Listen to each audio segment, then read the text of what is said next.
अमरावतीतून एक धक्कादायक प्रकरण समोर आलं आहे।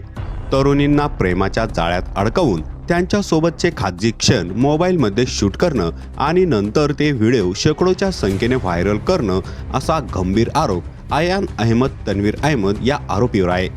नाशिकच्या भोंदूखरात प्रकरणानंतर आता अमरावतीच्या परतवाड्यातील या घटनेने खळबळ उडाली आहे। हा आरोपी आयान अहमद तन्वीर अहमद याने अनेक मुलीचे खाजगी व्हिडिओ शूट करून सोशल मीडियावर व्हायरल केल्याचा आरोप आहे।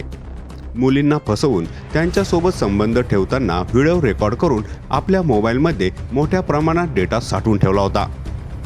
11 एप्रिलला अमरावती पोलिसांना माहिती मिळाली की काही अल्पवयीन मुलींचे एका तरुणासोबतचे व्हिडिओ व्हायरल होत आहे। हीच तपासाची पहिली लीड ठरली। व्हिडिओमध्ये एक तरुण आणि त्याच्यासोबत वेगवेगळ्या तरुणी दिसत होत्या। या तरुणींना बोलावून त्यांचे व्हिडिओ शूट केल्याचा आरोप आयानवर करण्यात आला आहे। त्यानंतर पोलिसांनी डिजिटल पुराव्याच्या आधारे तपास सुरू केला आणि त्यातून आयान अहमद तन्वीर अहमद याचं नाव समोर आलं। 13 एप्रिलला पोलिसांनी त्याला अटक केली। व्हिडिओमध्ये दिसणारा तरुण हाच असल्याचंही स्पष्ट झालं।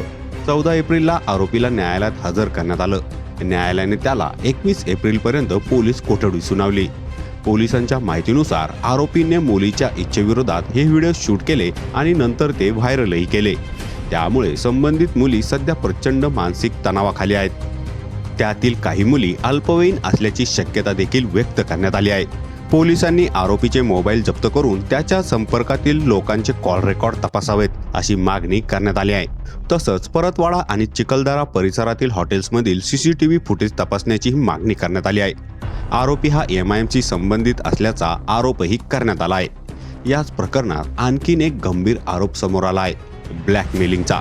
मुलींना आधी जाळ्यात ओढायचं, त्यांचे व्हिडिओ शूट करायचे आणि मग त्यांना धमकावून आणखीन मुलींना आणायला भाग पाडायचं असा आरोप करण्यात येत आहे। जर या आरोपामध्ये तथ्य आढळलं तर हे मोठं संघटित जाळं असल्याचं स्पष्ट होऊ शकतं।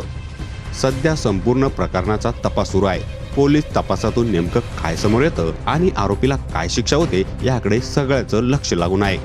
अमरावतीतील या घटनेमुळे राज्यात पुन्हा एकदा चिंता व्यक्त केली जात आहे।